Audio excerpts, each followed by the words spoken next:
N'est pas non plus une nécessité, une finalité d'aller à l'église. Non, ce n'est pas une nécessité, une finalité. En tant qu'étudiant étranger, perds pas ton temps à aller faire des églises, aller à l'église, faire des adorations, passer des heures.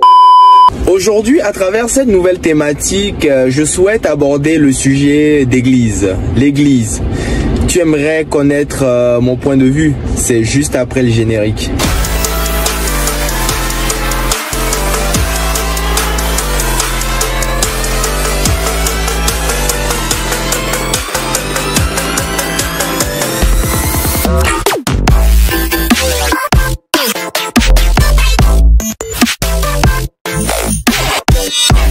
Salut à toi, pour ceux qui me connaissent pas, moi c'est Christian de la chaîne EVF. À travers ce canal, nous diffusons de nombreuses thématiques intéressantes qui vont t'aider à réussir ton séjour dans l'Hexagone et à passer au mieux ton séjour ici en France. Si tu n'es pas encore abonné, erreur, abonne-toi et active la cloche pour ne rien manquer de l'apparition de nos contenus.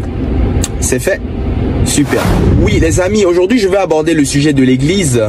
Jamais je n'aurais pu imaginer aborder un jour cette thématique, mais je pense qu'il est important quand même de faire un point là-dessus pour que plus d'une personne puisse être éclairée et puisse aussi se remettre en question. Moi, pour ce qui me concerne, il m'arrive les week-ends de ne pas dormir à Paris, d'être un peu plus loin dans un rayon d'à peu près 40 km de Paris. Et je ne peux plus compter le nombre de fois où je fais du Citigo, je fais du covoiturage et je remorque des familles, des jeunes hommes, des jeunes femmes qui parcourent 40 km pour aller à l'église. Moi, pour moi, c'est bénéfique, tant mieux. Ça me permet d'avoir un peu de sous. Mais pour ces jeunes, je me dis, oulala, quel temps perdu.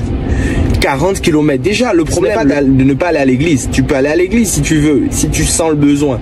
Mais faire 40 km, 50 km pour aller à l'église, payer 40 €, revenir, payer encore 40 €, c'est de l'argent gaspillé. Et en plus, arriver à l'église, tu dois encore payer pour la quête, tu dois payer pour ceci, pour cela. C'est un gros budget. Par mois, les gens dépensent entre 400 et 1000 € pour l'église.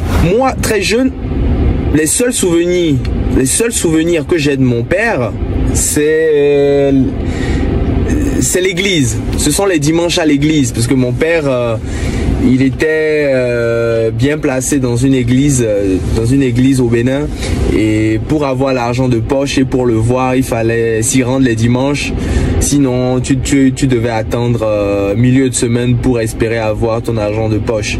Et aussi, c'était le seul moyen de le voir, parce qu'on ne vivait pas ensemble à l'époque. Et j'ai été très déçu. J'ai été très déçu par le comportement des uns et des autres. Par exemple, il y a le chargé de notre paroisse. Il a eu à faire des choses pas correctes du tout contre mon père. Je n'ai pas de preuves, c'est lui qui me l'a raconté. Des choses inimaginables. Et quand tu y penses, tu te dis, mais attends, celui que je respectais parce qu'il était croyant, parce qu'il était le chargé de la paroisse, cette personne qui est censée avoir des vertus, cette personne qui est censée être droit, cette personne qui est censée éclairer, cette personne qui est censée vous guider, c'est cette personne qui s'amuse à commettre des actes répréhensibles, condamnables, incorrects. Quand j'ai appris ça il y a quelques années, j'ai été très choqué. Je me suis dit, voilà encore un de plus, une personne de plus qui se dit fils de Dieu et qui agit de manière incorrecte. Et ce n'est pas la première personne, ce sera pas la dernière personne.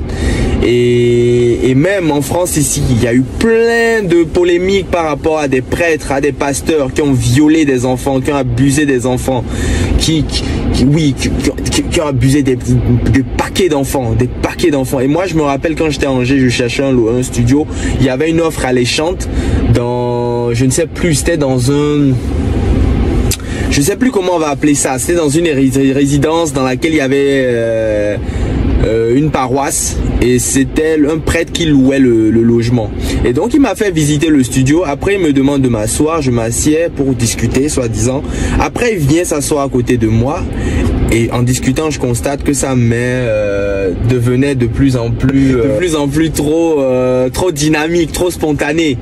Et à un moment sa main s'est posée là où il fallait pas et je l'ai dégagé sa main et j'ai écouté l'entretien parce que je me suis dit oula, dans quoi je m'embarque là. Oui, je vais payer pas cher si c'est pour que ce monsieur vienne se retrouver dans mon lit à je ne sais quelle heure. Non, non, non, no way, no way, no way. Donc j'ai écouté cette histoire rapidement. Donc comment avec ces quelques exemples, parce qu'il y en a beaucoup, je suis sûr que vous en avez aussi, comment avec ces exemples on peut pas douter de l'utilité de l'église? Comment on peut être motivé à aller à l'église?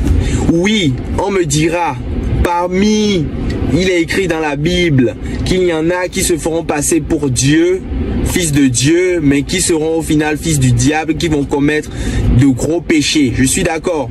Mais moi, avec le temps, j'ai compris que j'ai pas besoin d'aller à l'église. Ma foi, elle est personnelle. Je peux prier chez moi, je peux lire chez moi et moi je pense le plus important c'est de faire du bien autour de soi. C'est d'aimer les autres comme tu t'aimes toi-même, comme tu aimes ta personne. Il ne sert à rien de faire 40 km, il ne sert à rien à gaspiller son argent. Ce n'est pas en allant à l'église que tu seras riche, c'est pas en allant à l'église que tu vas réussir ta vie. Après je comprends ceux qui ont besoin d'aller à l'église pour méditer, pour se remettre en question, ça c'est possible. Il y a d'autres, ils font que de la méditation, que du yoga. Si c'est important, il faut le faire.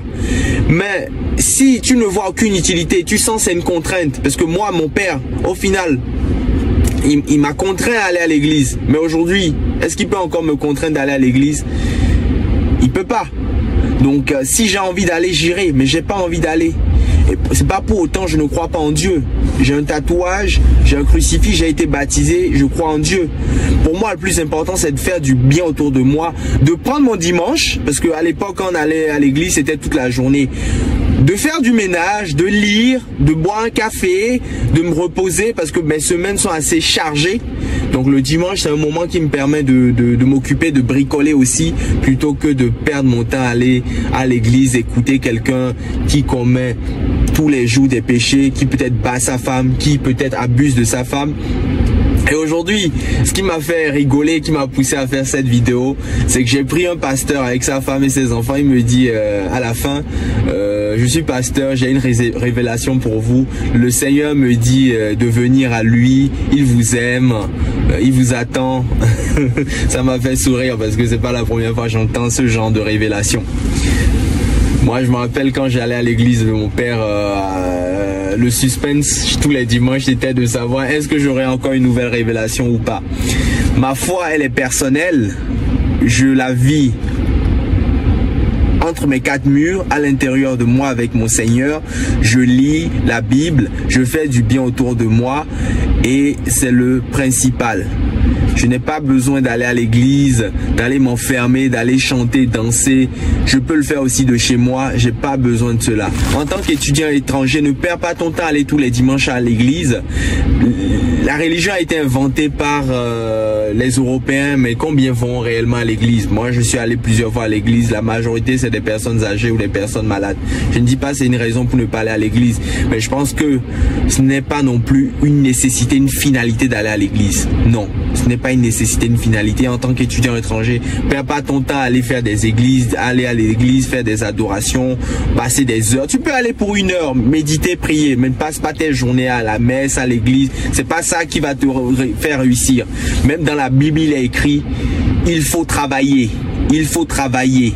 Il faut pas seulement compter, ça je paraphrase, c'est moi qui le dis, il faut pas seulement compter sur la prière, parce que si c'était le cas, notre continent en Afrique serait développé, on serait les plus riches sur terre, mais ce n'est pas le cas. Donc quelque part, c'est le travail qui paye. Moi, je crois beaucoup au travail. Travail, travail, travail. Et tu peux ajouter à cela la prière, la méditation. Voici ce que je tenais à partager. N'hésite pas à me dire ce que tu en penses en commentaire. C'est très très important. Je n'ai pas la science infuse. Si tu as aimé cette vidéo, n'hésite pas à la liker. C'est très important pour nous. Ça me donne beaucoup de force. N'hésite pas aussi à la partager autour de toi. En attendant la prochaine vidéo, prends soin de toi et je te dis à très vite. Ciao.